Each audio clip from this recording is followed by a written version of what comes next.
A co-founder of the social news and entertainment website Reddit has been found dead. He certainly was a prodigy, although he never kind of thought of himself like that. He was totally unexcited about starting businesses and making money. There's a profound sense of loss tonight in Highland Park, Aaron Swartz' hometown, as loved ones say goodbye to one of the internet's brightest lights. Open access and computer activists are mourning his loss. An astonishing intellect. You talk to people who knew him. He was killed by the government, and MIT betrayed all of its basic principles. They wanted to make an example out of him, okay? Governments have an insatiable desire to control. He was potentially facing 35 years in prison and a $1 million fine. Raising questions of prosecutorial zeal, and I would say even misconduct. Have you looked into that particular matter and reached any conclusions? Growing up, I slowly had this process of realizing that all the things around me that people had told me were just the natural way things were, the way things always would be. They weren't natural at all. They were things that could be changed, and they were things that, more importantly, were wrong and should change. And once I realized that, there was really kind of no going back.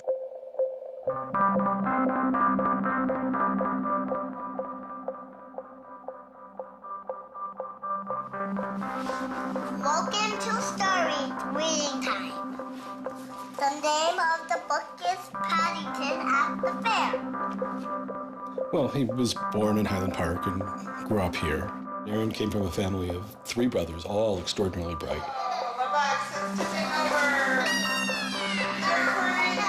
So we were all, not the best behaved children, and, 3 boys running around all the time, causing trouble. Hey, no.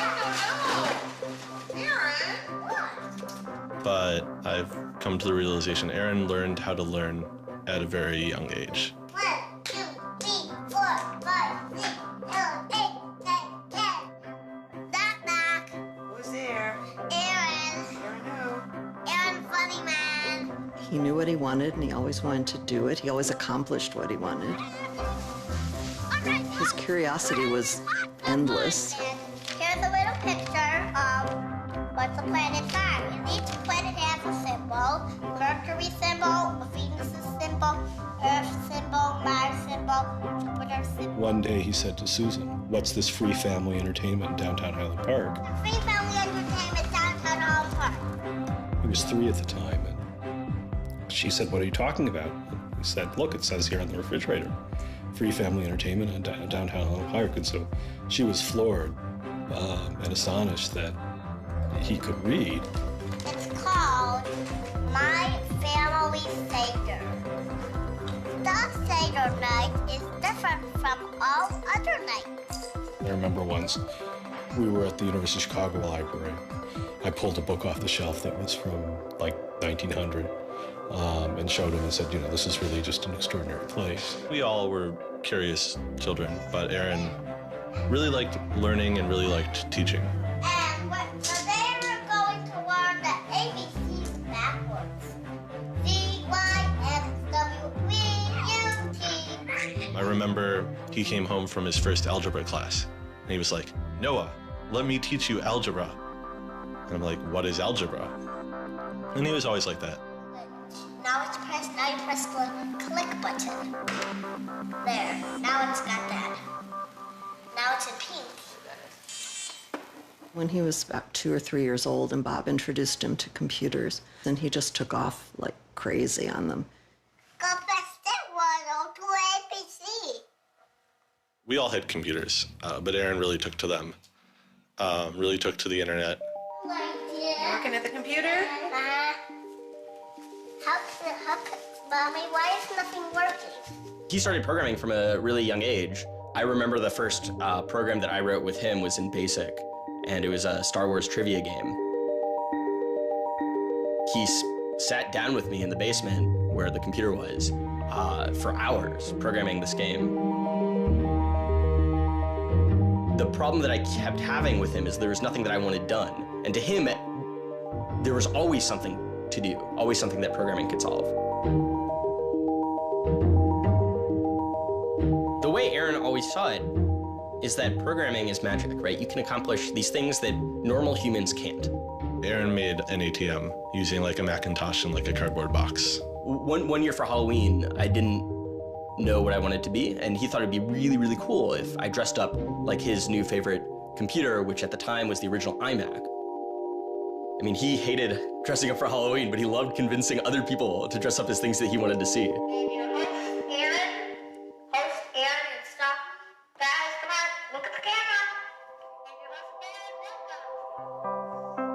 He made this website called The Info, where people can just fill in information. Like, I'm sure someone out there knows all about gold leafing. Why don't they write about that on this website? And then other people could come at a later point and read that information and edit the information if they thought it was bad. Not too dissimilar from Wikipedia, right? And this was before Wikipedia had begun, and this was developed by a 12-year-old in his room by himself, running on, this tiny server using ancient technology. One of the teachers responds like, "This is a terrible idea. You can't just let anyone author the encyclopedia. The whole reason we have scholars is to write these books for us. How could you ever have such a terrible idea?" Me and my other brother would be like, "Oh, yeah, Wikipedia is cool, but we had that in our house like 5 years ago." Aaron's website, theinfo.org, wins a school competition hosted by the Cambridge-based web design firm Ars Digita. We all went to Cambridge for when he won the Ars Digita Prize. And, we had no clue what Aaron was doing. It was obvious that the prize was really important. Aaron soon became involved with online programming communities, then in the process of shaping a new tool for the web. He comes up to me, it's like, "Ben, there's this really awesome thing that I'm working on. You need to hear about it." I'm like, "Yeah, what is it?" He says, "It's this thing called RSS." And he explains to me what RSS is. I'm like, why is that useful, Aaron? Is any site using it? Why would I want to use it? There was this mailing list for people who were working on RSS and XML more generally. And there was a person on it named Aaron Swartz who was combative but very smart and who had lots of good ideas. And he didn't ever come to the face-to-face meetings. And they said, when are you going to come out to one of these face-to-face meetings? And he said, I don't think my mom would let me. I'm 14, I just turned 14. And so their first reaction was, well, this person, this colleague we've been working with all year was 13 years old while we were working with him, and he's only 14 now. And their second reaction was, Christ, we really want to meet him. That's extraordinary. He was part of the committee that drafted RSS. What he was doing was to help build the plumbing for modern hypertext. And the piece that he was working on, RSS, was a tool that you can use to get summaries of things that are going on in other web pages. Most commonly, you would use this for a blog. You might have 10 or 20 people's blogs you want to read. You use their RSS feeds, these summaries of what's going on those other pages, to create a unified list of all the stuff that's going on. Aaron was really young, but he understood the technology and he saw that it was imperfect and looked for ways to help make it better.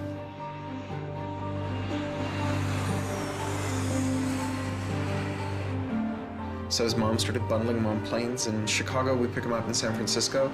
We'd introduce him to interesting people to argue with, and we'd marvel at his horrific eating habits. He only ate white food, only steamed rice and not fried rice because that wasn't sufficiently white, and white bread and so on. And you kind of marvel at the quality of the debate emerging from this, what appeared to be a small boy's mouth. And you think, this is a kid who's really going to go somewhere if he doesn't die of scurvy. Aaron, you're up. I think the difference is that now you can't make companies like Doc was saying. You can't have companies that just, let's sell dog food over the internet, let's sell dog food over cell phones. But there's still a lot of innovation going on. I think if you don't see the innovation, maybe your head is in the sand. He takes on this alpha nerd personality where he's sort of like, I'm smarter than you, and because I'm smarter than you, I'm better than you, and I can tell you what to do. It's an extension of him being kind of like a twerp. So you aggregate all these computers together and now they're solving big problems like searching for aliens and trying to cure cancer. First met him on IRC, on Internet Relay Chat. He didn't just write code. He also sort of got people excited about solving problems. He was a connector. The free culture movement has had a lot of his energy. I think Aaron was trying to make the world work. He was trying to fix it. He had a very kind of strong personality that definitely ruffled feathers at times. It wasn't necessarily the case that he was always comfortable in the world and the world wasn't always comfortable with him. Aaron got into high school and was really just sick of school. He didn't like it. He didn't like any of the classes that were being taught. He didn't like the teachers. Aaron really knew how to get information. He was like, I don't need to go to this teacher to learn how to do geometry. I can just read the geometry book, and I don't need to go to the teacher to learn their version of American history. I have 3 historical compilations here. I could just read them, and I'm not interested in that. I'm interested in the web. I was very frustrated with school. I thought, the teachers didn't know what they were talking about, and they were very domineering and controlling, and the homework was kind of a sham, and it was just all a way to pin students together and force them to do busy work. And, I started reading books about the history of education and how this educational system was developed, and alternatives to it in ways that people could actually learn things as opposed to just regurgitating facts their teachers told them.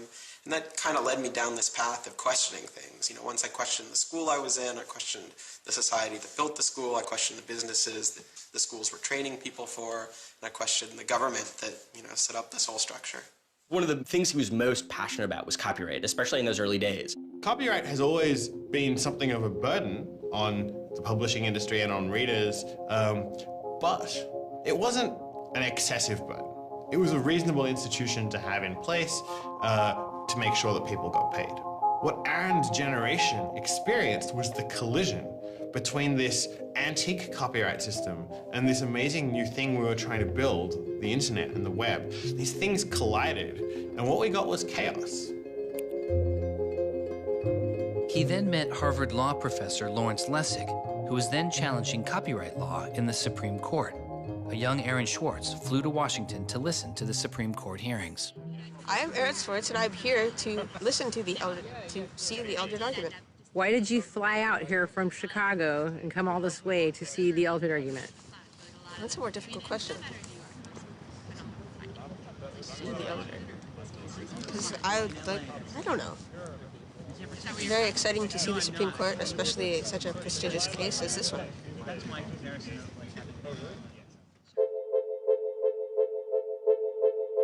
Lessig was also moving forward with a new way to define copyright on the internet. It was called Creative Commons. So the simple idea of Creative Commons is to give people, creators, a simple way to mark their creativity with the freedoms they intended to carry. So if copyright is all about all rights reserved, then this is a kind of some rights reserved model. It's I want a simple way to say to you, here's what you can do with my work, even if there are other things which you need to get my permission before you could do. And Aaron's role was the computer part. How do you architect the licenses so they would be simple and understandable and expressed in a way that machines could process it? And people are like, why do you have this, 15-year-old kid writing the specifications for the Creative Commons? Don't you think that's a huge mistake? And Larry's like, the biggest mistake we would have is not listening to this kid. He's not even tall enough to get over the podium, and it wasn't these movable podiums, so it was this embarrassing thing where once he put his screen up, nobody could see his face. When you come to our website here, and you go to choose license, it gives you this list of options, it explains what it means, and you fill out 3 simple questions. Do you want to require attribution? Do you want to allow commercial uses of your work? Do you want to allow modifications of your work? I was floored, just completely flabbergasted that these adults regarded him as an adult. And Aaron stood up there in front of a whole audience full of people and just started talking about the platform that he'd created for Creative Commons. And they were all listening to him. I was sitting at the back thinking, he's just a kid. Why are they listening to him? But they did. Well, I don't think I comprehended it fully. Though critics have said it does little to ensure artists get paid for their work, the success of Creative Commons has been enormous. Currently on the website Flickr alone, over 200 million people use some form of Creative Commons license. He contributed through his technical abilities, and yet it was not simply a technical matter to him. Aaron often wrote candidly in his personal blog. I think deeply about things, and I want others to do likewise. I work for ideas and learn from people. I don't like excluding people. I'm a perfectionist, but I won't let that get in the way of publication. Except for education and entertainment, I'm not going to waste my time on things that won't have an impact. I try to be friends with everyone, but I hate it when you don't take me seriously. I don't hold grudges. It's not productive, but I learn from my experience. I want to make the world a better place.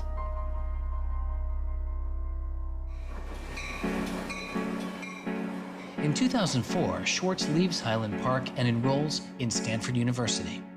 He had had ulcerative colitis, which was very troubling, and we were concerned about him taking his medication.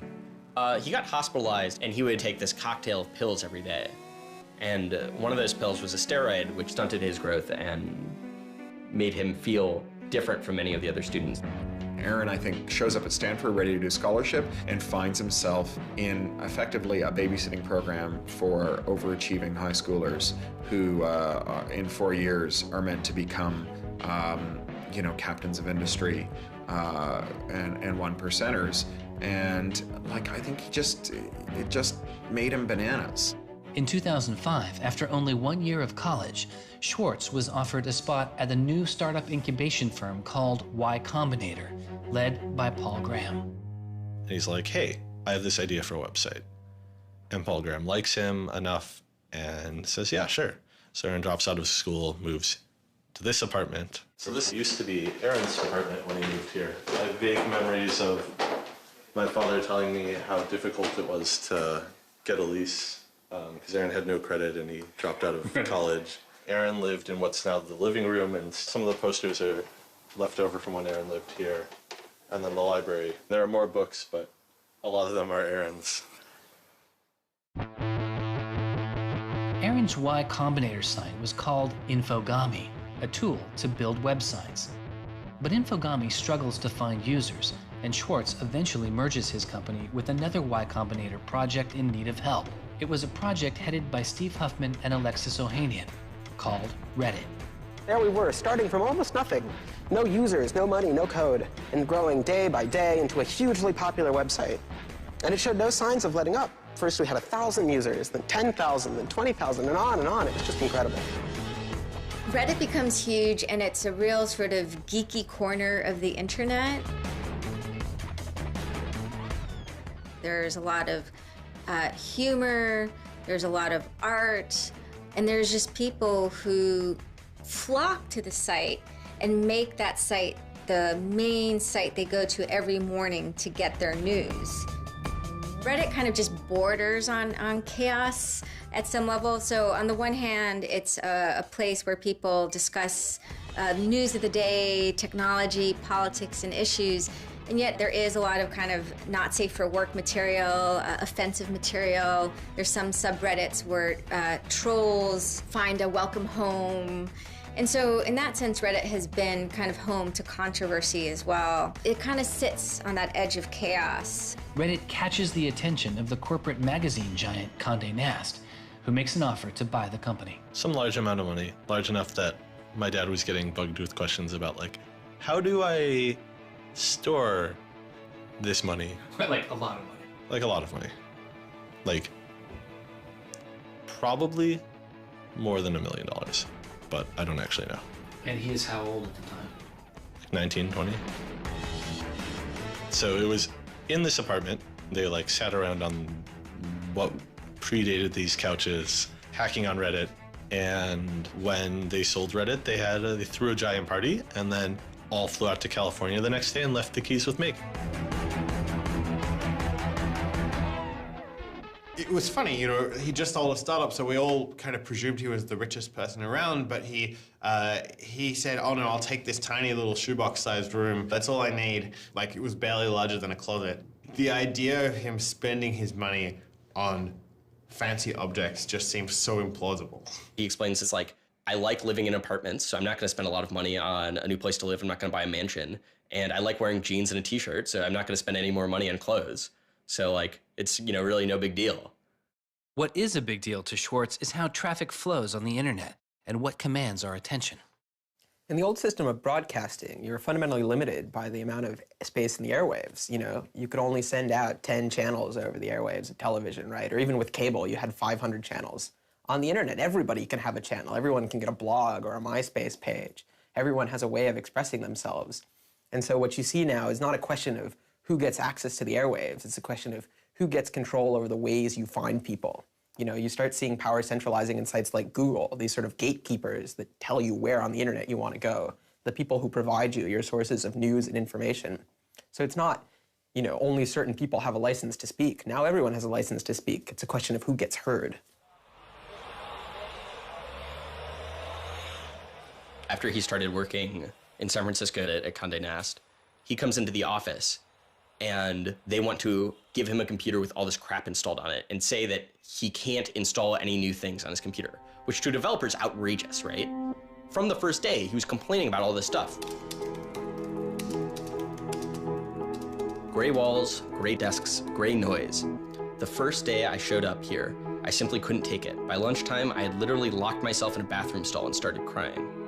I can't imagine staying sane with someone buzzing in my ear all day, let alone getting any actual work done. Nobody else seems to get work done here either. Everybody's always coming into our room to hang out and chat or invite us to play the new video game system that Wired is testing. He really had different aspirations that were politically oriented.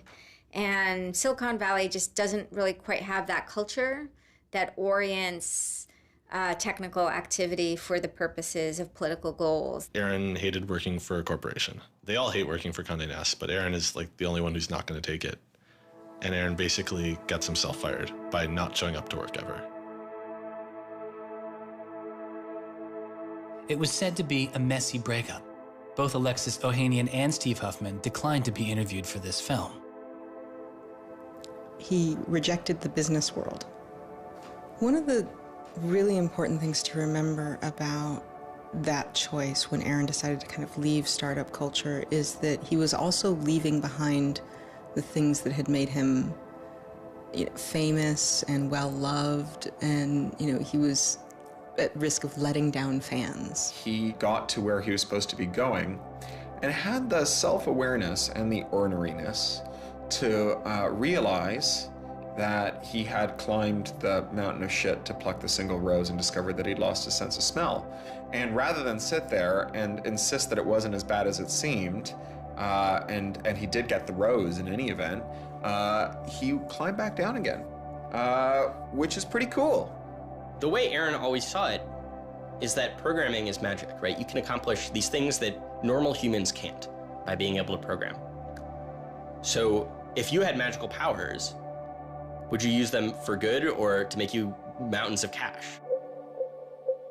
Swartz was inspired by one of the visionaries he had met as a child, the man who had invented the World Wide Web, Tim Berners-Lee. In the 1990s, Berners-Lee was arguably sitting on one of the most lucrative inventions of the 20th century.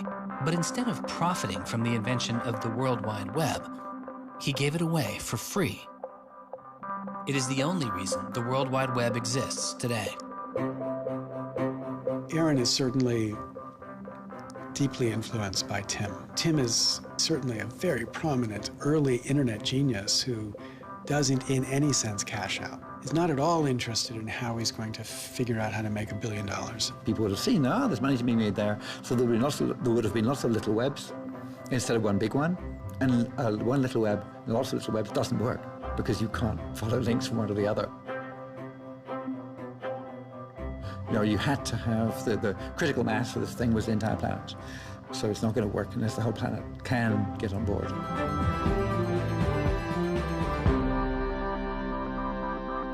I mean, I feel very strongly that it's not enough to just live in the world as it is, to just kind of take what you're given and, follow the things that adults told you to do and that, your parents told you to do and that society tells you to do. I think you should always be questioning. I take this very scientific attitude that everything you've learned is just provisional, that, you know, it's always open to recantation or refutation or questioning. And I think the same applies to society. Once I realized that there were real serious problems, fundamental problems that I could do something to address, I didn't see a way to forget that. I didn't see a way not to. We just started spending a lot of time just kind of as friends. We would just talk for hours into the night. I definitely should have understood that he was flirting with me. I think to some degree I was like, this is a terrible idea and impossible, and therefore I will pretend it is not happening. As my marriage was breaking down and I was really stuck without anywhere to go, we became roommates and brought my daughter over. We moved in and furnished a house, and it was really peaceful. Like, my life had not been peaceful for a while, and really neither had his.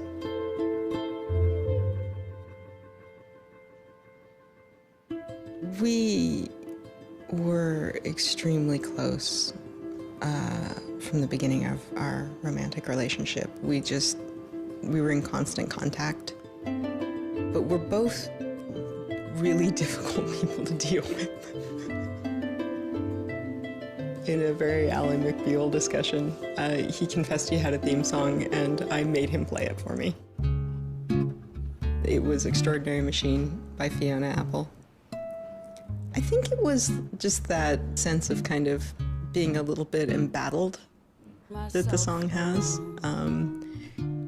And it also had like this hopefulness to it. By foot it's a slow climb, but I'm good at being uncomfortable, so I can't stop changing all the time. Because in many ways, Aaron was tremendously optimistic about life. Even when he didn't feel it, he could be tremendously optimistic about life. Extraordinary machine. What are you doing? Flickr has video now. Swartz threw his energy into a string of new projects involving access to public information, including an accountability website called watchdog.net and a project called the Open Library.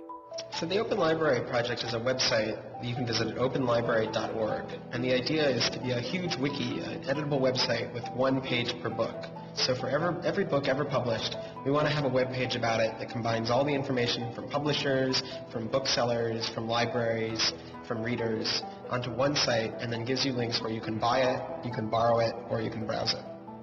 I love libraries. You know, I'm the kind of person who goes to a new city and immediately seeks out the library. So that's the dream of Open Library, is building this website where both you can leap from book to book, from person to author, from subject to idea, go through this vast tree of knowledge that's been embedded and lost in big physical libraries that's hard to find, that's not very well accessible online, is really important because books are a cultural legacy. You know, books are the place people go to write things down, and to have all that swallowed up by one corporation is kind of scary. How can you bring public access to the public domain? It may sound obvious that you'd have public access to the public domain, but in fact, it's not true. So the public domain should be free to all, but it's often locked up. There's often, guard cages. It's like having a national park, but with a moat around it and gun turrets pointed out in case somebody might want to actually come and enjoy the public domain. One of the things Aaron was particularly interested in is bringing public access to the public domain. This is one of the things that got him into so much trouble. I had been trying to get access to federal court records in the United States. What I discovered was a puzzling system called PACER, which stands for Public Access to Court Electronic Records. I started Googling, and that's when I ran across Carl Malamud. Access to legal materials in the United States is a $10 billion per year business. PACER is just this incredible abomination of government service. It's 10 cents a page. It's this most brain-dead code you've ever seen. You can't search it. You can't bookmark anything. You got to have a credit card. And these are public records. It's U.S. district courts are very important. It's where a lot of our seminal litigation starts, civil rights cases, patent cases, all sorts of stuff. And journalists and students and citizens and lawyers all need access to PACER, and it fights them every step of the way. People without means can't see the law as readily as people that have that gold American Express card. It's a poll tax on access to justice. The law is the operating system of our democracy, and you have to pay to see it. That's not much of a democracy. They make about $120 million a year on the PACER system, and it doesn't cost anything near that, according to their own records. In fact, it's illegal. The E-Government Act of 2002 states that the courts may charge only to the extent necessary in order to reimburse the costs of running PACER.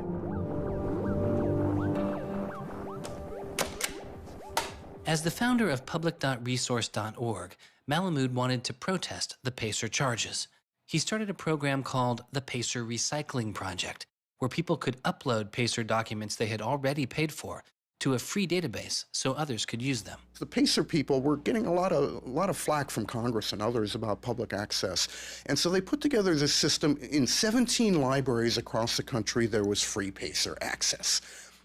That's one library every 22,000 square miles, I believe. So it wasn't like really convenient. I encouraged volunteers to join the so-called thumb drive corps and download docs from the public access libraries, upload them to the PACER recycling site. People take a thumb drive into one of these libraries and they download a bunch of documents and they send them to me.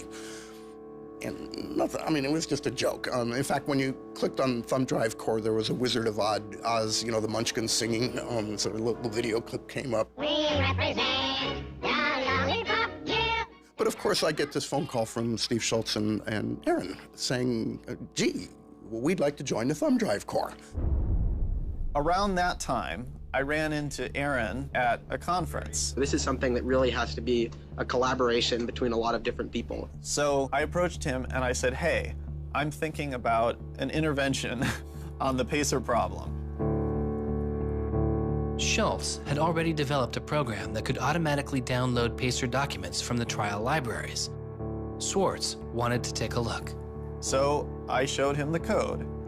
And I didn't know what would come next, but as it turns out, over the course of the next few hours at that conference, he was off sitting in a corner, improving my code, recruiting a friend of his that lived near one of these libraries to go into the library and to begin to test his improved code, at which point the folks at the courts realized something's not going quite according to plan.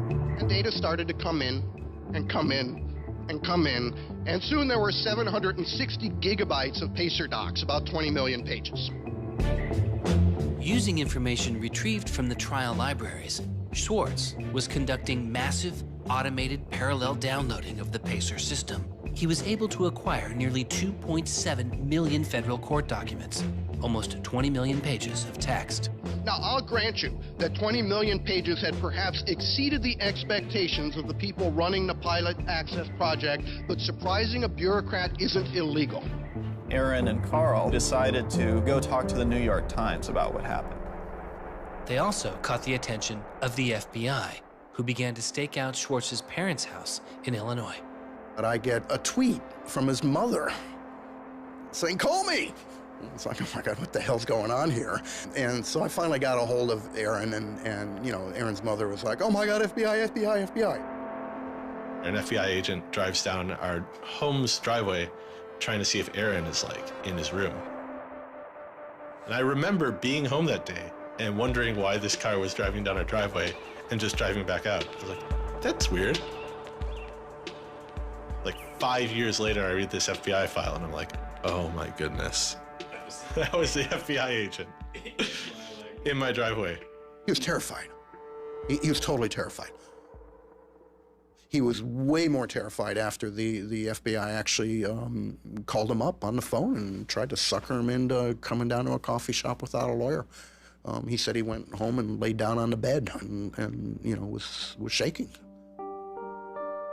The downloading also uncovered massive privacy violations in the court documents. Ultimately, the courts were forced to change their policies as a result. And the FBI closed their investigation without bringing charges.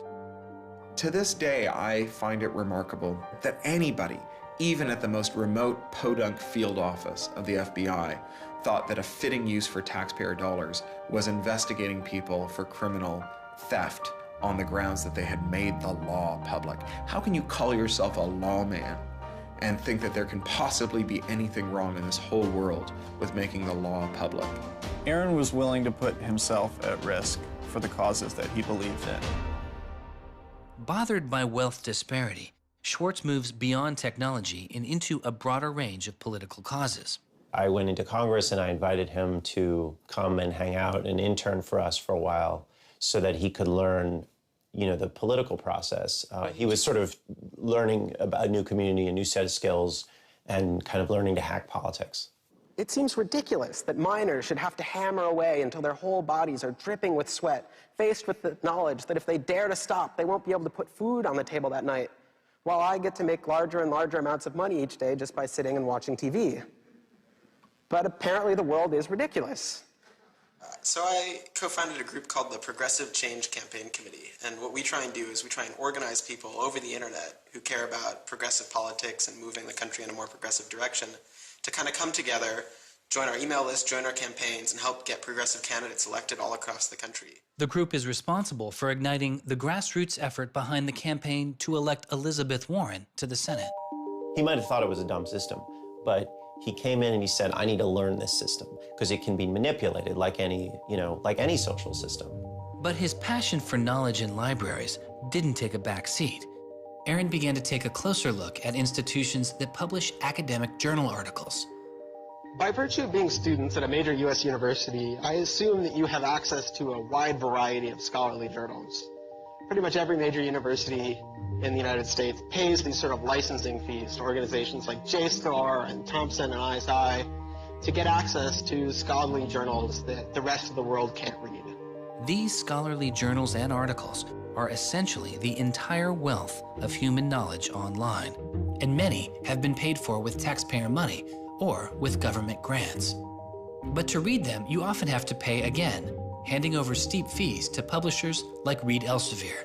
These licensing fees are so substantial that people who are studying in India instead of studying in the United States don't have this kind of access. They're locked out from all of these journals.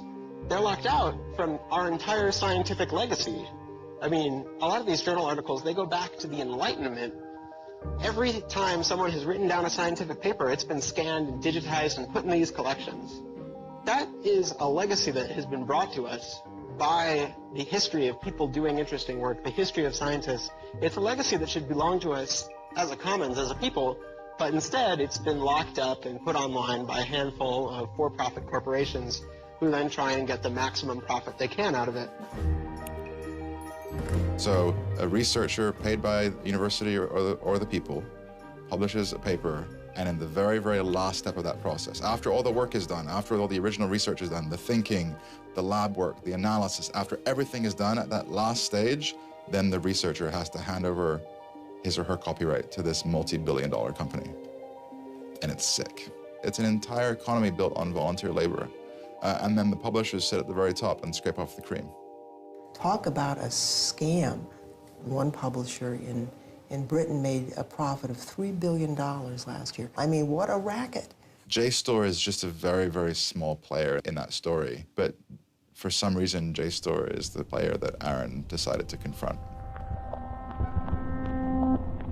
He'd gone to some conference around open access and open publishing, and I don't know who the person from JSTOR was, but I think at some point Aaron asked the question, like, how much would it cost to open up JSTOR in perpetuity? And they gave some, I think it was $200 million, something that Aaron thought was totally ridiculous. Working on a fellowship at Harvard, he knew users on MIT's famously open and fast network Nextdoor had authorized access to the riches of JSTOR. Swartz saw an opportunity. You have a key to those gates. And with a little bit of shell script magic, you can get those journal articles. On September 24th, 2010, Swartz registered a newly purchased Acer laptop on the MIT network under the name Gary Host. The client name was registered as Ghost Laptop. He doesn't hack JSTOR in the traditional sense of hacking. The JSTOR database was organized, so it was completely trivial to figure out how you could download all the articles in JSTOR because it was basically numbered. It was basically, you know, / number article 444,024, then 25, then 26. He wrote a Python script called keepgrabbing.py, which was like keep grabbing one article after another. The next day, Ghost Laptop begins grabbing articles, but soon the computer's IP address is blocked. For Swartz, it's barely a bump in the road. He quickly reassigns his computer's IP address and keeps downloading. Well, JSTOR and MIT take a number of steps to try to interfere with this when they notice that this is happening. And when the more modest steps don't work, then at a certain stage, JSTOR just cuts off MIT from having access to the JSTOR database. So there's this kind of cat and mouse game around getting access to the JSTOR database. Aaron ultimately, obviously, is the cat because he has more technical capability than the JSTOR database people do in defending them. And eventually, there was an unlocked supply closet in the basement of one of the buildings. And he went, instead of going through Wi-Fi, he went down there and he just plugged his computer directly into the network and just left it there with an external hard drive downloading these articles to the computer.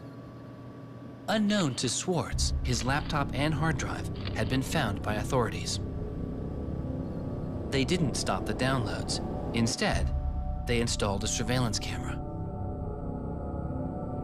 They found the computer in this room in the basement of an MIT building. They could have unplugged it. They could have waited for the guy to come back and said, dude, what are you doing? You know, cut it out. Who are you? And they could have done all that kind of stuff, but they didn't. What they wanted to do was film it to gather evidence to make a case. That's the only reason you film something like that.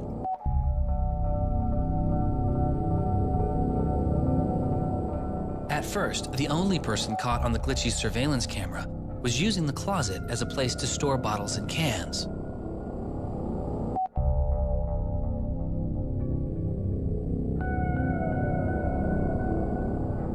But days later, it caught Swartz.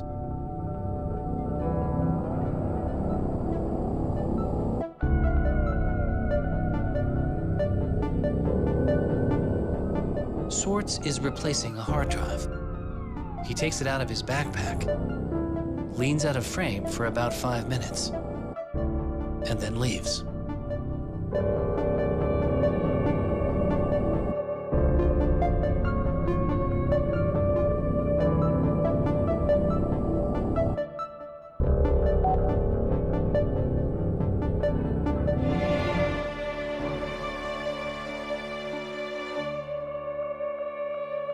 And then they organized a stakeout where, as he was biking home from MIT, these cops came out from either side of the road or something like that and started going after him.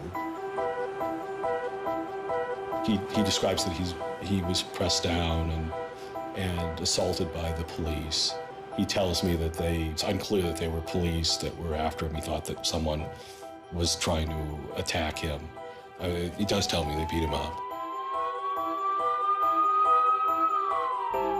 I was just devastated. The notion of any kind of criminal prosecution of anyone in our family or anything was so foreign and incomprehensible, I didn't know what to do. Well, they execute search warrants at Aaron's house, his apartment in Cambridge, and his office at Harvard. 2 days before the arrest, the investigation had gone beyond JSTOR and the local Cambridge police. It had been taken over by the United States Secret Service. The Secret Service began investigating computer and credit card fraud in 1984, but 6 weeks after the attack on 9/11, their role expanded. President Bush used the Patriot Act to establish a network of what they called electronic crimes task forces. The bill before me takes account of the new realities and dangers posed by modern terrorists. According to the Secret Service, they are primarily engaged in activity with economic impact, organized criminal groups, or use of schemes involving new technology. The Secret Service turned Swartz's case over to the Boston U.S. Attorney's Office. There was a guy in the U.S. Attorney's Office who had the title head of the Computer Crimes Division or Task Force. I don't know what else he had going, but you're certainly not much of a computer crimes prosecutor without a computer crime to prosecute. So he jumped on it, kept it for himself, didn't assign it to someone else within the office or the unit, and that's Steve Hyman. Prosecutor Stephen Hyman has been largely out of public view since the arrest of Aaron Swartz, but he can be seen here in an episode of the television show American Greed, filmed around the time of Aaron's arrest. He is describing his previous case against the notorious hacker Alberto Gonzalez, a case that garnered Hyman enormous press attention and accolades. Gonzalez masterminded the theft of over 100 million credit card and ATM numbers, the largest such fraud in history. Here, Hyman, describing Gonzalez, gives his view on the hacker mindset. These guys are driven by a lot of the same things that we're driven by. They have an ego, they like challenge, and of course they like money and everything you can get from money. One of the suspects implicated in the Gonzalez case was a young hacker named Jonathan James. Believing Gonzalez's crimes would be pinned on him, James committed suicide during the investigation.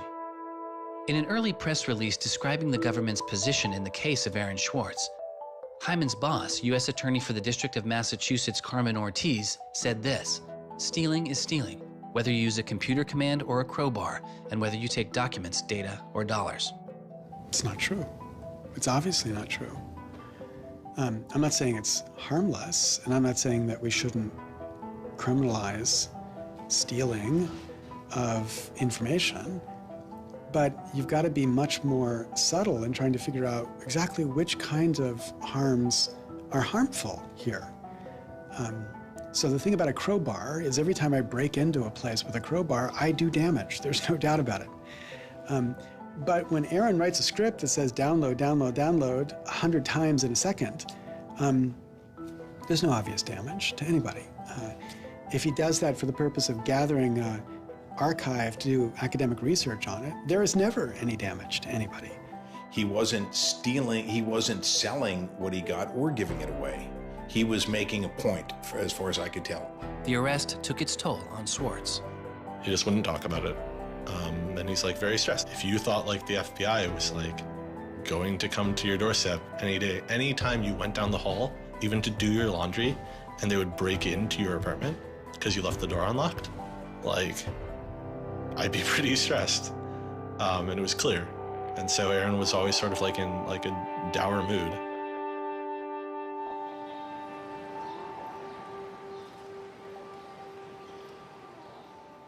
He wouldn't give off any sensitive information about his whereabouts during this time because he was so afraid that the FBI would be waiting for him.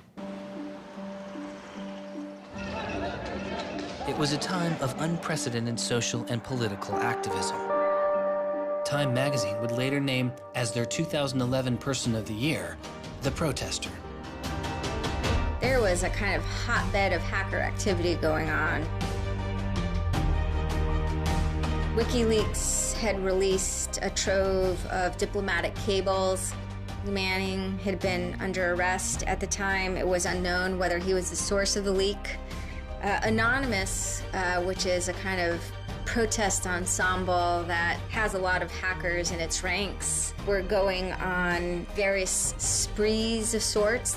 If you compare that to what he did, his stuff should have been left behind for MIT and JSTOR to deal with in a kind of private, professional manner. It should have never gotten the attention of the criminal system.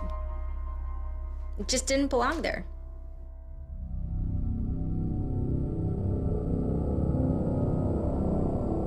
Before he was indicted, Swartz was offered a plea deal that involved 3 months in prison, time in a halfway house, and a year of home detention, all without the use of a computer.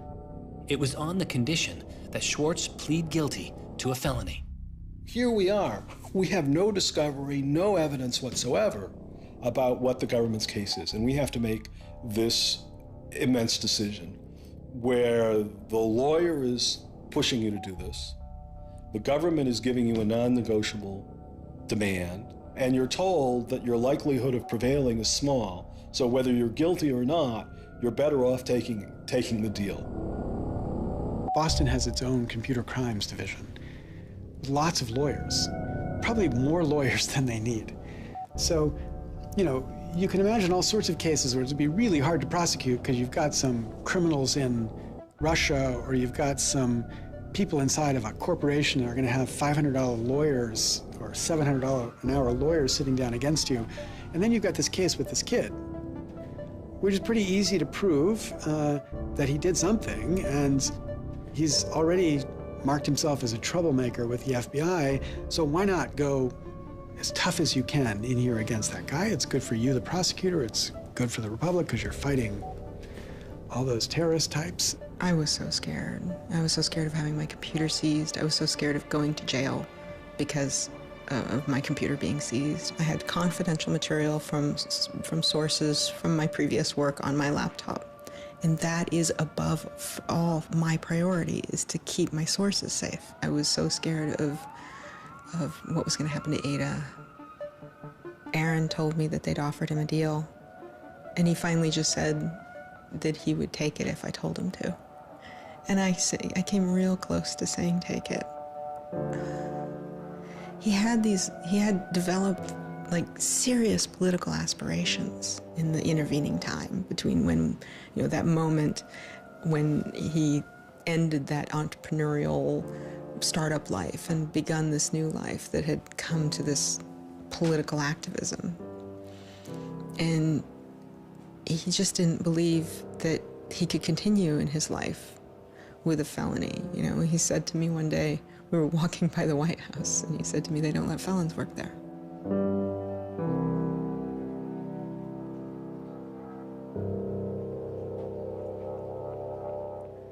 And he really wanted that to be his life. He hadn't killed anybody. He hadn't hurt anybody. He hadn't stolen money. He hadn't done anything that seemed felony worthy, right? And there is this idea that there's no reason that he should be labeled a felon and taken away his right to vote in many states for doing what he did. That's just outrageous. It makes sense for him to be, maybe fined a bunch of money or, asked not to come back to MIT again. But to be a felon, to face jail time. Swartz turned down the plea deal. Hyman redoubled his efforts. Hyman continued to press us at all levels. Even with the physical evidence seized from Aaron's Acer computer, hard drive, and USB drive, the prosecutors needed evidence of his motives. Why was Aaron Swartz downloading articles from JSTOR, and just what did he plan to do with them? The government claims that he was planning to publish these.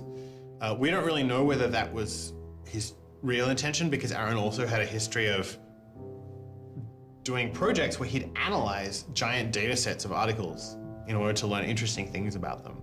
The best evidence for that was that when he was at Stanford, he also had downloaded the whole Westlaw legal database.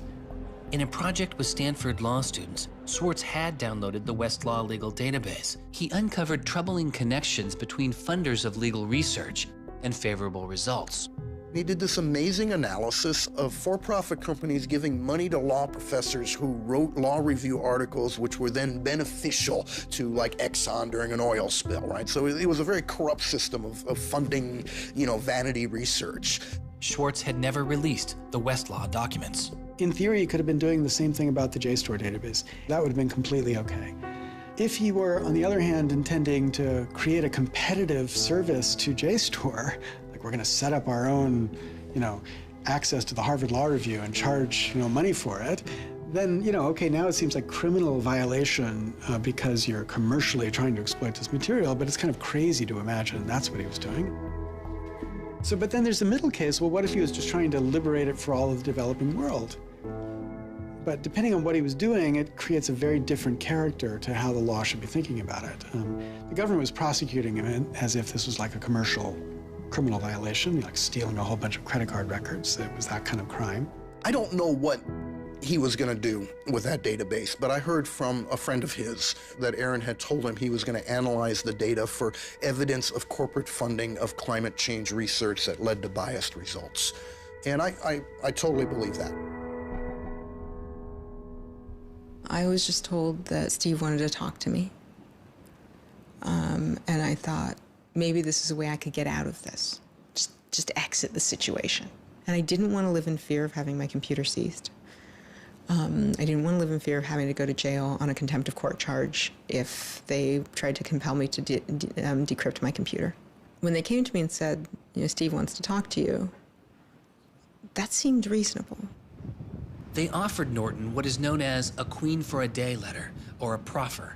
It allowed prosecutors to ask questions about Aaron's case. Norton would be given immunity from prosecution herself for any information she revealed during the meeting. I didn't like it. I told my lawyers repeatedly that this seemed fishy. I didn't like this. I didn't want immunity. I didn't need immunity. I hadn't done anything. But they were really, really stringent that they did not want me meeting the prosecutor without immunity. But just to be clear, this is a Queen for a Day deal, a proffer. Right, a proffer letter. In which you basically handed information over to them in exchange for protection from prosecution. So it wasn't handing information over. It was, at least that's not how I saw it. It was just having a discussion, having an interview with them. Well, they're asking you questions. They're asking me questions. They can ask about whatever they want. Right. And whatever they learn, I really, right. And I repeatedly tried to go in naked. I repeatedly tried to turn down the proffer letter. I was ill. I was being pressured by my lawyers. I was confused. I was not doing well by this point. I was depressed and I was scared and I didn't understand the situation I was in. I had no idea why I was in this situation. I hadn't done anything interesting, much less wrong. We went out of our minds. Aaron was clearly very distraught about it. We were very distraught about it. Aaron's attorneys were very distraught about it. We tried to get Quinn to change attorneys. I was very unused to being in a room with large men, well-armed, that are continually telling me I'm lying and that I must have done something. I told them that this thing that they were prosecuting wasn't a crime. I told them that they were on the wrong side of history. I used that phrase. I said, you're on the wrong side of history. And they looked bored. They didn't even look angry. They just looked bored.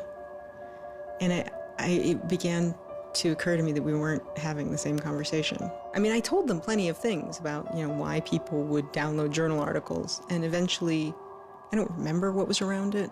I mentioned that he'd done this blog post, the Guerrilla Open Access Manifesto. This is the Guerrilla Open Access Manifesto, supposedly written in July 2008 in Italy. Information is power. But like all power, there are those who want to keep it for themselves. The world's entire scientific and cultural heritage, published over centuries in books and journals, is increasingly being digitized and locked up by a handful of private corporations. Meanwhile, those who have been locked out are not standing idly by. You've been sneaking through holes and climbing over fences, liberating the information locked up by the publishers and sharing them with your friends. But all this action goes on in the dark, hidden underground. It's called stealing or piracy, as if sharing a wealth of knowledge were the moral equivalent of plundering a ship and murdering its crew. But sharing isn't immoral, it's a moral imperative. Only those blinded by greed would refuse to let a friend make a copy.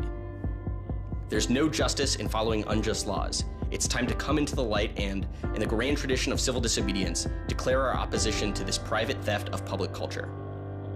The manifesto itself was allegedly written by 4 different people and also edited by Norton. But it was Swartz who had signed his name to it. When it's over, I go immediately to Aaron and tell him everything I can remember about it. And he gets very angry. The things that I'd done shouldn't have added up that way. I hadn't done anything wrong, and everything had gone wrong. But I was never...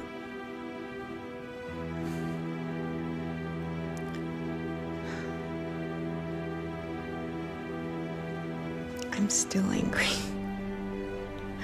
I'm still angry that you can try your best with these people to do the right thing, and they will turn everything against you, and they will hurt you with anything they can. And in that moment, I regret that I said what I did. But my much larger regret is that we have settled for this, that we are okay with this. That we are okay with a justice system that tries to game people into little traps so they can ruin their lives. So yeah, I wish I hadn't said that, but I am much, much angrier that this is where I am. That this is what we as a people think is okay. They used every method that I think they could think of to get her to provide information which would be unhelpful to Aaron and helpful to the prosecution of Aaron. Right. But you know, I don't think she had information that was helpful to the government.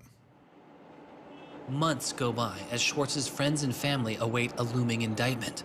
In the meantime, Swartz was becoming a go-to expert on a series of internet issues. To you then, do you think that the internet is something that should be considered a human right and something that the government cannot take away from you? Yes, definitely. I mean, this notion that national security is an excuse to shut down the internet, that's exactly what we heard in Egypt and Syria and all these other countries. And so, yeah, it's true. Sites like WikiLeaks are going to be putting up some embarrassing material about what the U.S. government does, and people are going to be organizing to protest about it and try and change their government.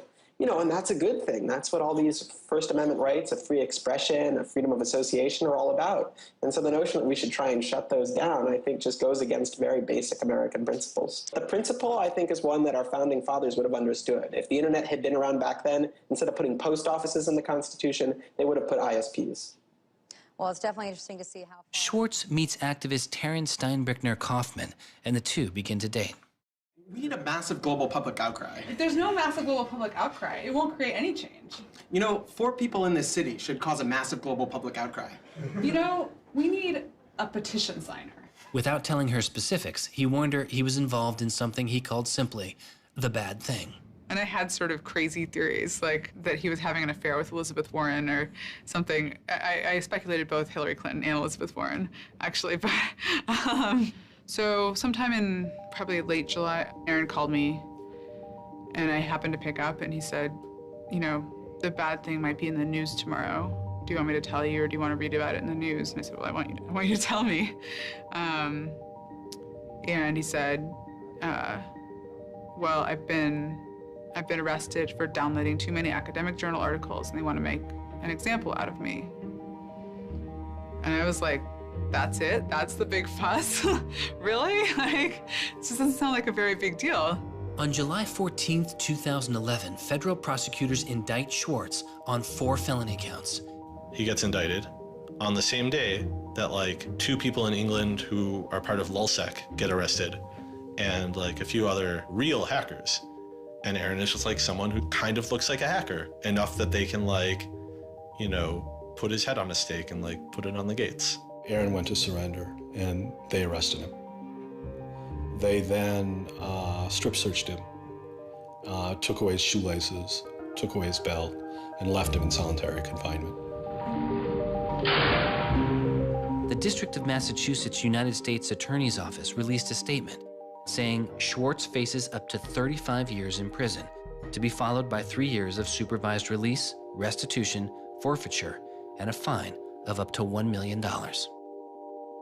He is released on $100,000 bail. The same day, the primary victim in the case, JSTOR, formally drops all charges against Swartz and declines to pursue the case. JSTOR, they weren't our friends, they weren't helpful or friendly to us, but they also were just kind of like, we're not part of this. JSTOR and their parent company, Ithaca, also sidestepped requests to talk with this film. But at the time, they released a statement saying it was the government's decision whether to prosecute, not JSTOR's. And so it's our belief that with that, the case will be over. That we should be able to get Steve Hyman to drop the case or settle it in some rational way. And the government refused. Why? Well, because I think they wanted to make an example out of Aaron. And they said they wanted to, the reason why they wouldn't move on requiring a felony conviction and jail time was that they wanted to use this case as a case of for deterrence. They told us that. They told you that? Yes. This was going to be an example? Yes. He was going to be an example? Yes. Steve Hyman said that. Deterring who? Like, there's other people out there running around logging onto JSTOR and downloading the articles to make a political statement? I mean, who are they deterring? It would be easier to understand the Obama administration's posture of supposedly being for deterrence if this was an administration that, for instance, prosecuted arguably the biggest economic crime that this country has seen in the last 100 years, the crimes that were committed that led to the financial crisis on Wall Street. When you start deploying the non-controversial idea of deterrence only selectively, you stop making a dispassionate analysis of lawbreaking, and you started deciding to deploy law enforcement resources specifically on the basis of political ideology. And that's not just undemocratic, it's supposed to be un-American. Prosecutor Stephen Hyman later reportedly told MIT's outside counsel that the straw that broke the camel's back was a press release sent out by an organization Swartz founded called Demand Progress. According to the MIT account, Hyman reacted to the short statement of support, calling it a wild internet campaign and a foolish move that moved the case from a human one-on-one level to an institutional level. That was a poisonous combination. A prosecutor who didn't want to lose face, who had a political career in the offing maybe, and didn't want to have this come back and haunt them. You spent how many tax dollars arresting someone for taking too many books out of the library and they got your ass handed to you in court? No way. I then moved to try to put pressure on MIT in various ways to get them to go to the government and request the government to stop the prosecution. What is MIT's reaction to that? There doesn't seem to be any reaction from MIT at that point.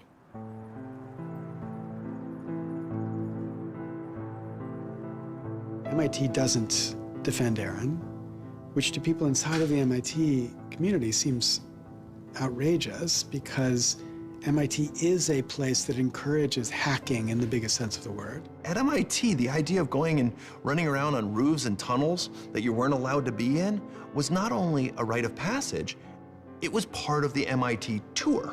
And lockpicking was a winter course at MIT. They had the moral authority to stop it in its tracks. MIT never stood up and took a position of saying to the feds, don't do this. We don't want you to do this. You're overreacting. This is too strong, that I'm aware of. They acted kind of like any corporation would. They helped the government. They didn't help us unless they felt they had to, and they never tried to stop it. MIT declined repeated requests to comment, but they later released a report saying they attempted to maintain a position of neutrality and believed Hyman and the U.S. Attorney's Office did not care what MIT thought or said about the case. MIT's behavior seemed really at odds with the MIT ethos, right? You could argue that MIT turned a blind eye and that was okay for them to do. But taking that stance, taking that neutral stance in and of itself was taking a pro-prosecutor stance. If you look at Steve Jobs and Steve Wozniak, they started by selling a blue box, which was a thing designed to defraud the phone company. If you look at Bill Gates and Paul Allen, they initially started their business by using computer time at Harvard, which was pretty clearly against the rules. The difference between Aaron and the people I just mentioned is that Aaron wanted to make the world a better place. He didn't just want to make money. Swartz continues to be outspoken on a variety of internet issues. You know, the reason the internet works is because of the competitive marketplace of ideas. And what we need to be focusing on is getting more information about our government, more accessibility, more discussion, more debate. But instead, it seems like what Congress is focused on is shutting things down.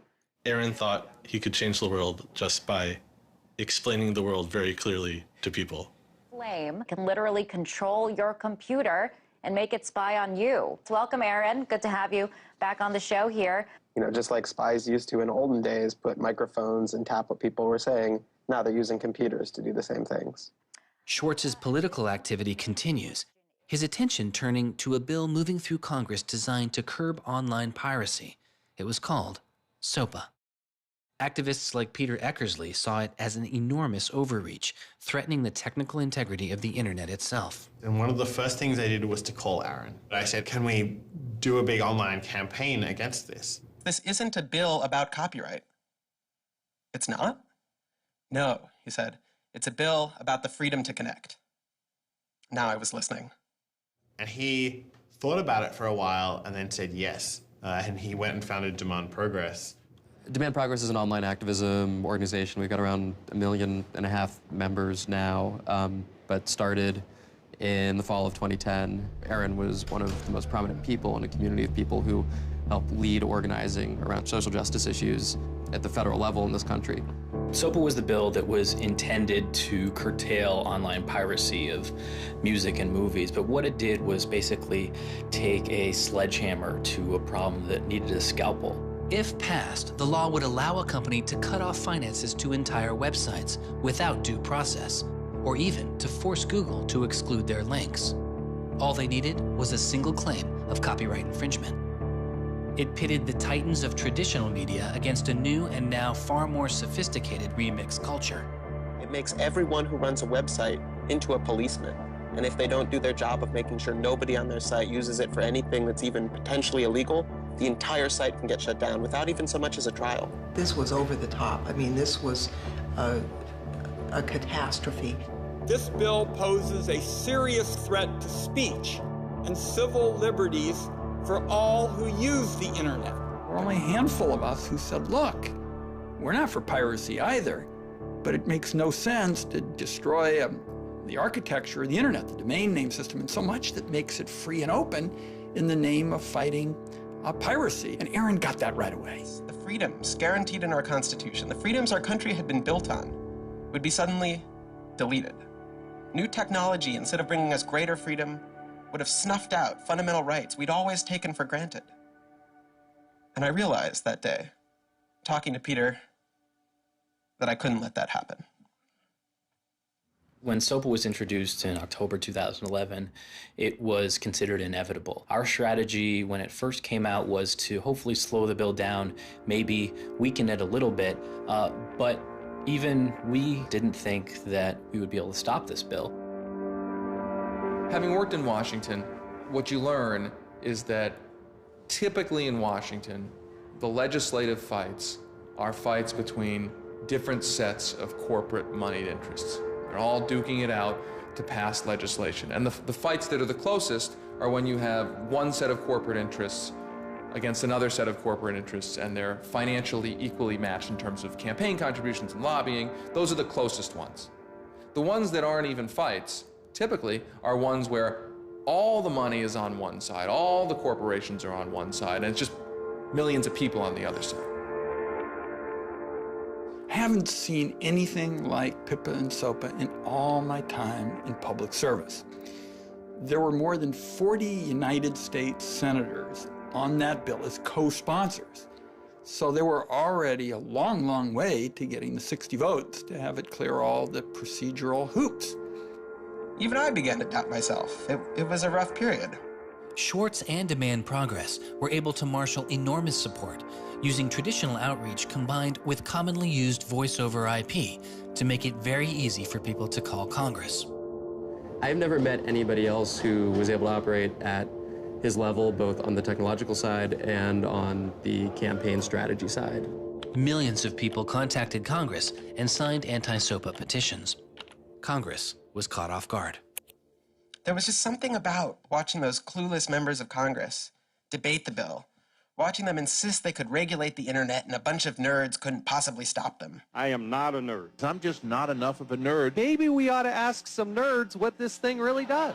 Let's have a hearing, bring in the nerds. Really? Nerds? You know, I think actually the word you're looking for is experts. To enlighten you so your laws don't backfire, break the internet.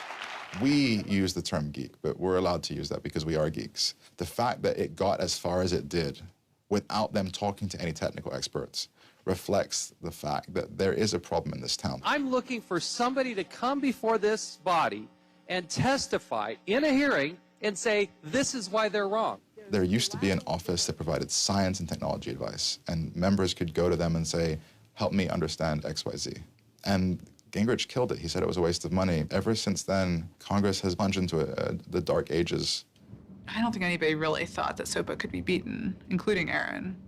think it was worth trying, but it didn't seem winnable. And I remember maybe a few months later, I remember him just turning to me and being like, I think we might win this. And I was like, that would be amazing. Calls to Congress continue. When the domain hosting site GoDaddy becomes a supporter of the bill, tens of thousands of users transferred their domain names in protest. Within a week, a humbled GoDaddy reverses their position on SOPA. When the Congress people that supported the record and movie industries realized that there was this backlash, they kind of scaled the bill back a little bit. You could see the curve happening. You could see that that our arguments were starting to resonate. It was like Aaron had been like striking a match and it was being blown out. Striking another one was being blown out. And finally he'd like managed to catch enough kindling that the flame actually caught, and then it turned into this roaring blaze. On January 16th, 2012, the White House issued a statement saying they didn't support the bill. And then this happened. I'm a big believer that we should be dealing with issues of piracy, and we should deal with them in a serious way. But this bill is not the right bill. When Jimmy Wales put his support towards blacking out Wikipedia, the #5 most popular website in the world. This is a website that's on several % of all of the clicks on anywhere on the internet. Wikipedia went black, Reddit went black, Craigslist went black, the phone lines on Capitol Hill flat out melted. Members of Congress started rushing to issue statements retracting their support for the bill that they were promoting just a couple days ago. Within 24 hours, the number of opponents of SOPA in Congress went from this to this. To see congressmen and senators slowly flip sides throughout the day of the blackout was pretty unbelievable. There was like a 100 representative swing. And that was when, as hard as it was for me to believe, after all this, we had won. The thing that everyone said was impossible, that some of the biggest companies in the world had written off as kind of a pipe dream, had happened. We did it. We won.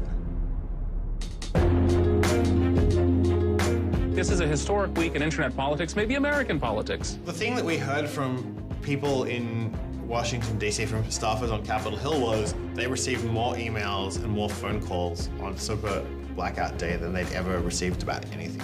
I think that was an extremely exciting moment. This was the moment when the internet had grown up politically. It was exhilarating because it's hard to believe it actually happened. It's hard to believe a bill with so much financial power behind it didn't simply sail through the Congress. And not only did it not sail through, it didn't pass at all.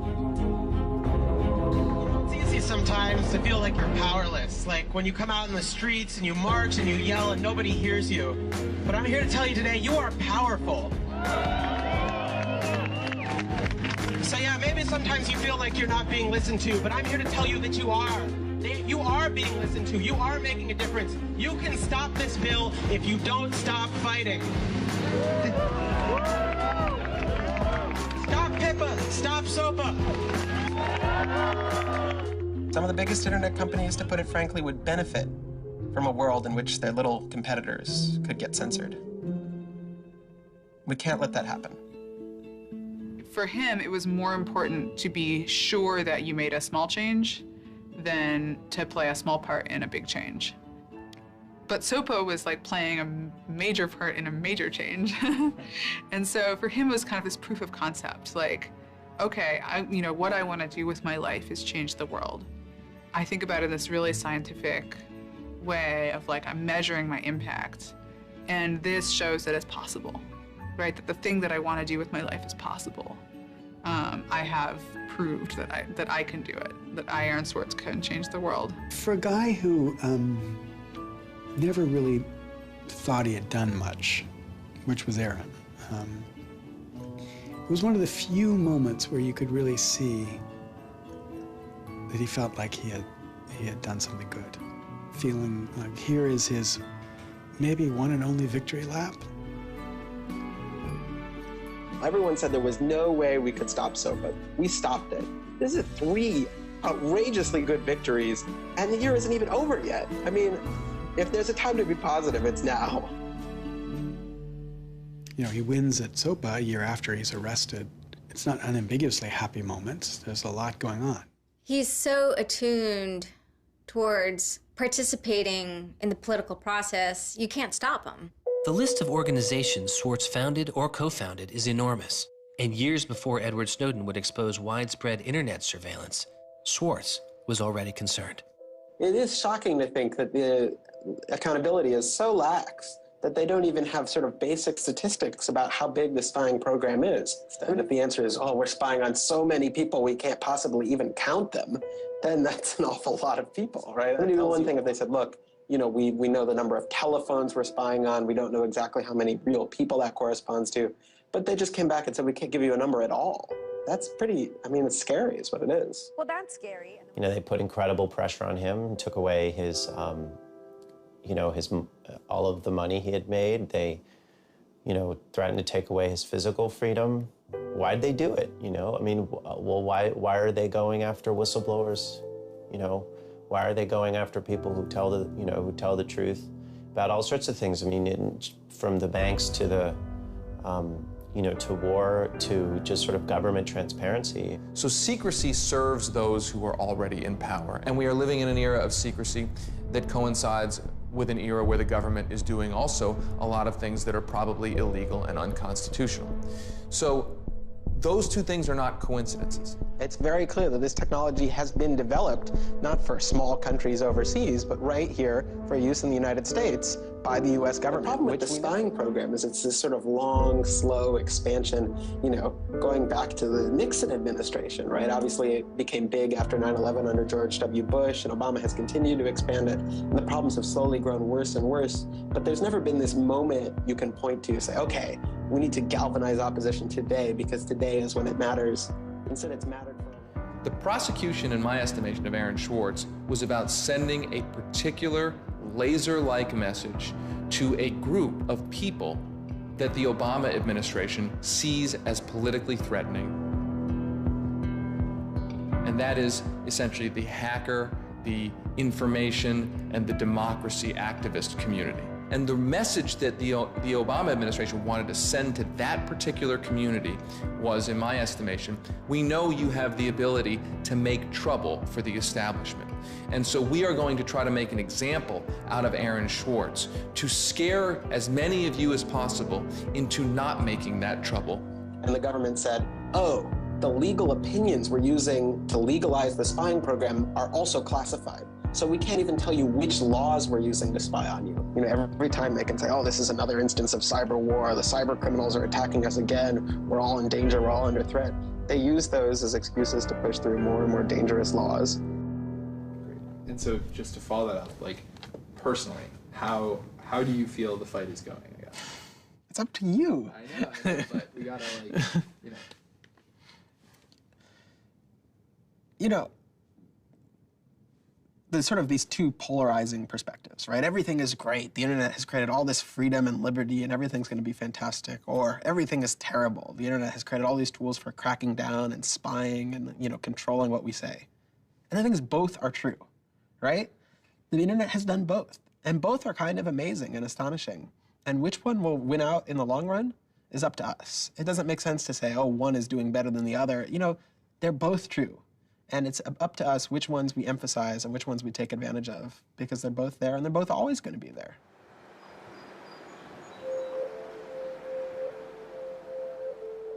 On September 12, 2012, federal prosecutors filed a superseding indictment against Swartz, adding additional counts of wire fraud, unauthorized access to a computer, and computer fraud.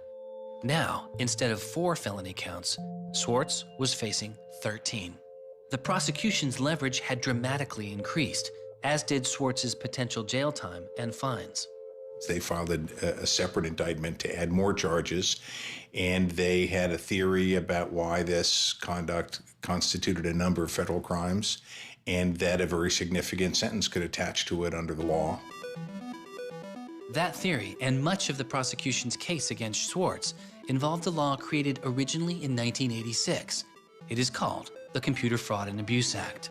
The Computer Fraud and Abuse Act was inspired by the movie War Games with Matthew Broderick, which is a great movie. I have you now.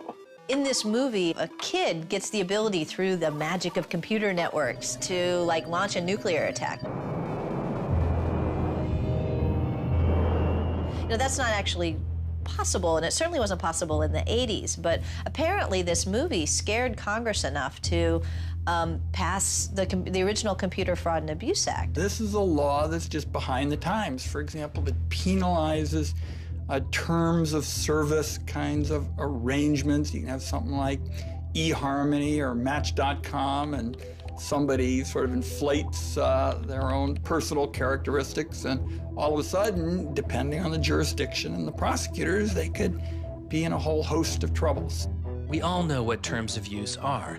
Most people don't read them, but not abiding by their terms could mean you are committing a felony.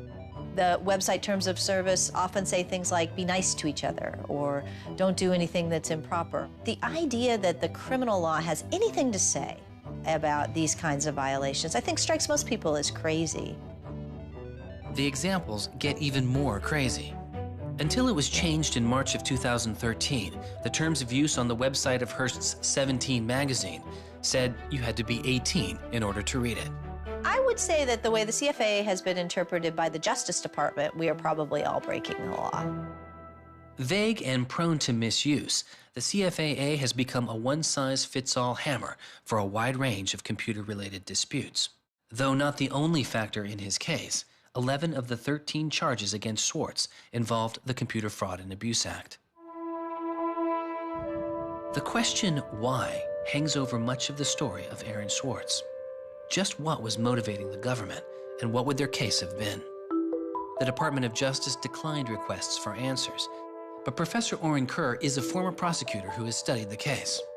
So I think I come about this case from a different direction than other people on a number of reasons. I was a federal prosecutor at the Justice Department for 3 years before I started teaching.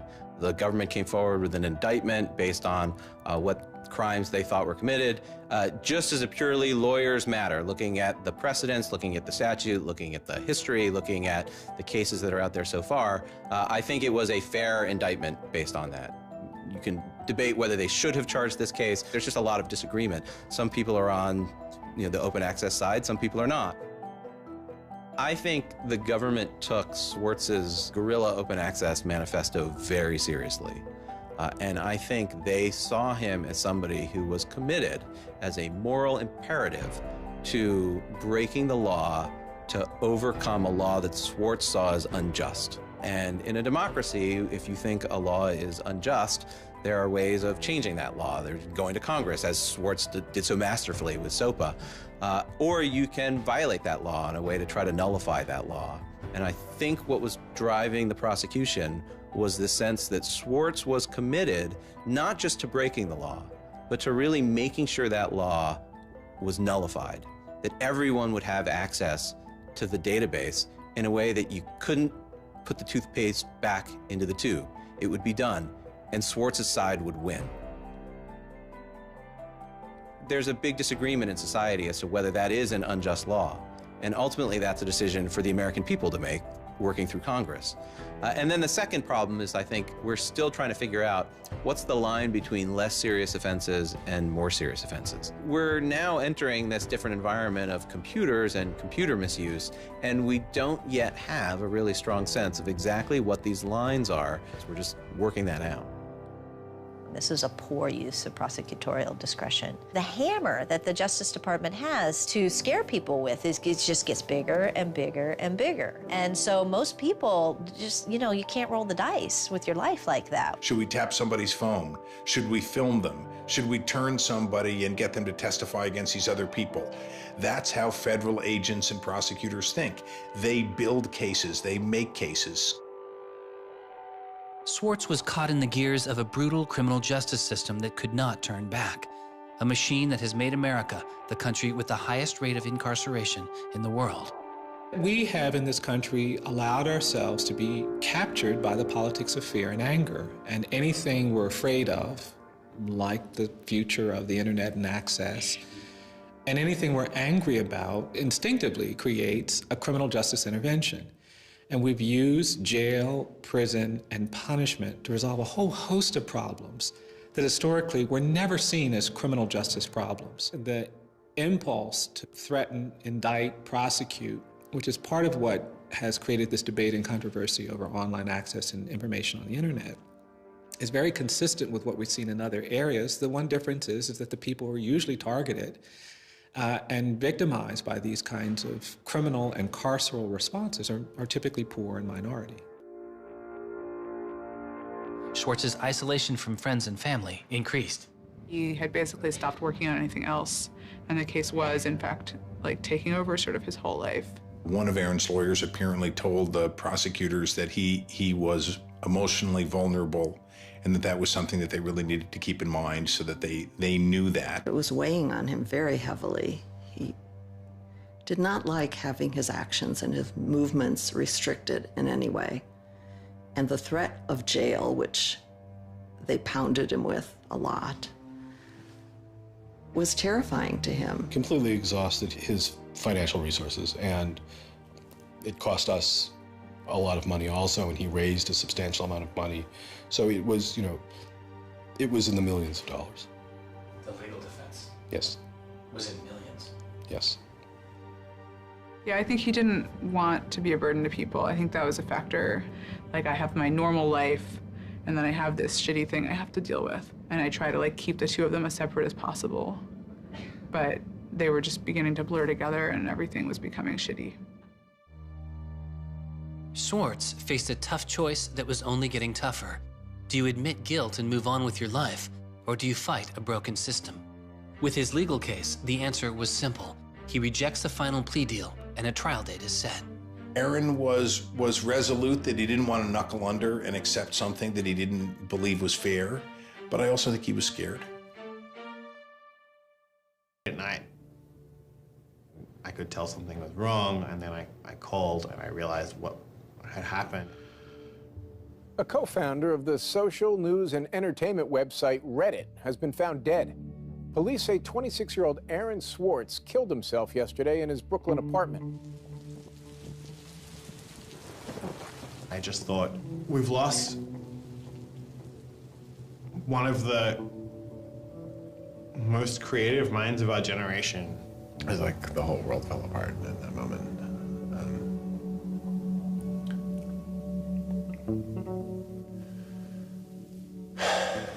It was one of the hardest nights of my life. So I kept screaming, I can't hear you. What did you say? I can't hear you. I can't, that's it.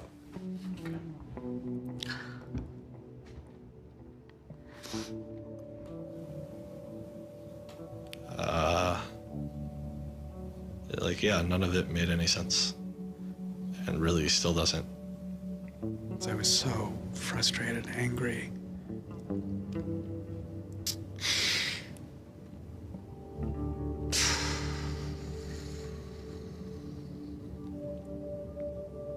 I tried to explain it to my kids.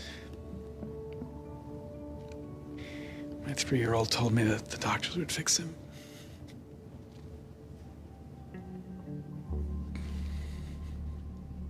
I've known lots of people who've died, but I've never lost anybody like this.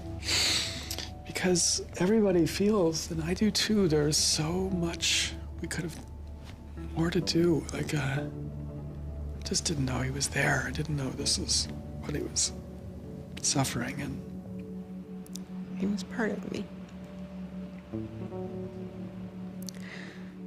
And I just wanted it to not be real. And then I just looked at his Wikipedia page and I saw the end date.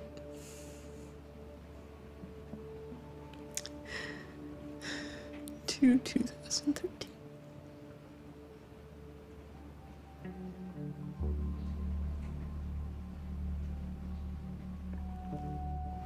Aaron is dead. Wanderers in this crazy world, we have lost a mentor, a wise elder. Hackers for right, we're one down.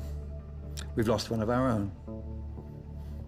Nurturers, carers, listeners, feeders, parents, all, we have lost a child. Let us all weep.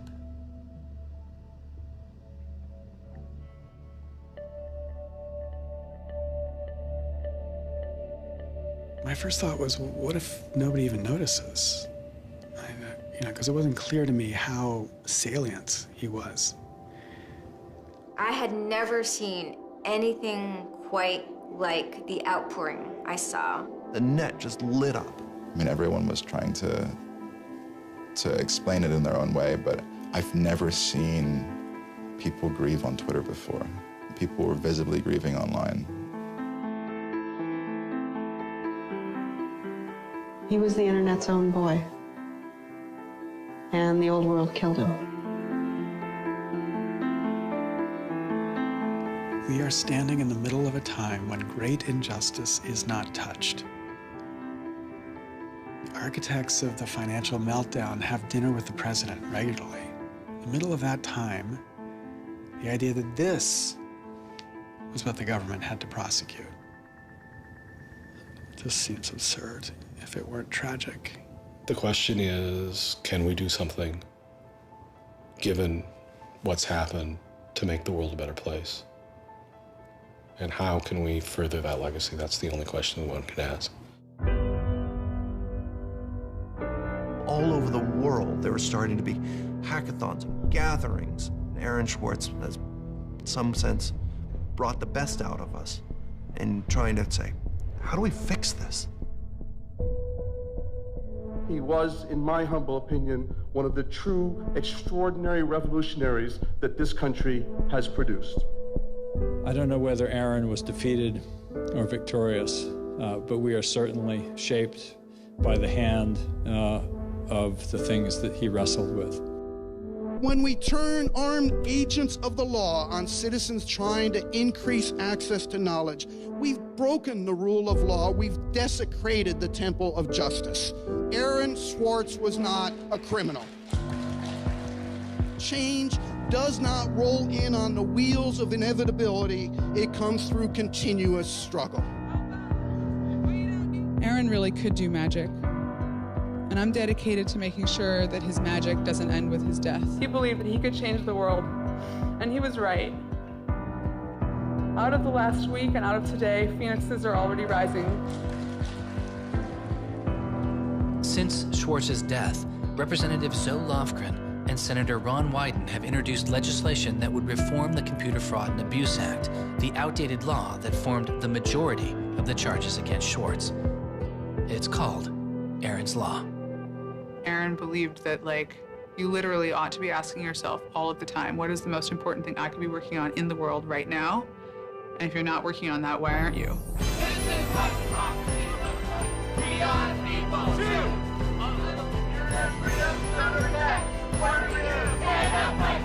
Internet freedom is under attack. What do we do? Hey, hey! Oh, oh! Our Northeast has got to go. Hey, hey!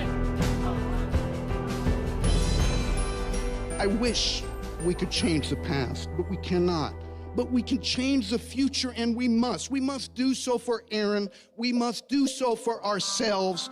We must do so to make our world a better place, a more humane place, a place where justice works and access to knowledge becomes a human right. So there was a kid back in February from Baltimore, 14 years old, who had access to JSTOR. And he'd been spelunking through JSTOR after reading something. And he figured out a way to do early tests for pancreatic cancer. And pancreatic cancer kills the shit out of you because we detect it way too late. By the time we detect it, it's already too late to do anything about it. He sent emails off to the entire oncology department at Johns Hopkins, hundreds of them. And every 14-year-old kid, yeah. And most of them ignored it, right? But one of them sent him an email back and said, this is not an entirely stupid idea. Why don't you come on over? And this kid worked evenings and weekends with this researcher. And in February, I heard him on the news, just a couple of weeks after Aaron died, when Aaron was in the news a lot. Sorry. And he said the reason he was on the news is because they'd done it. They were shipping an early test for pancreatic cancer that was going to save lives. And he said, this is why what Aaron did was so important. Because you never know, right? This truth of the universe is not only something that policymakers use to figure out, what the speed limit should be. It's where the thing that's going to keep, you know, your kid from dying of pancreatic cancer comes from. And without access, the person who might come up with the thing that's got your number on it may never find that answer. He slept so well, he didn't fall out of bed once, not even when he dreamed he was back on the spacecraft. Very good, Aaron. Very good. Yay, Aaron. Okay.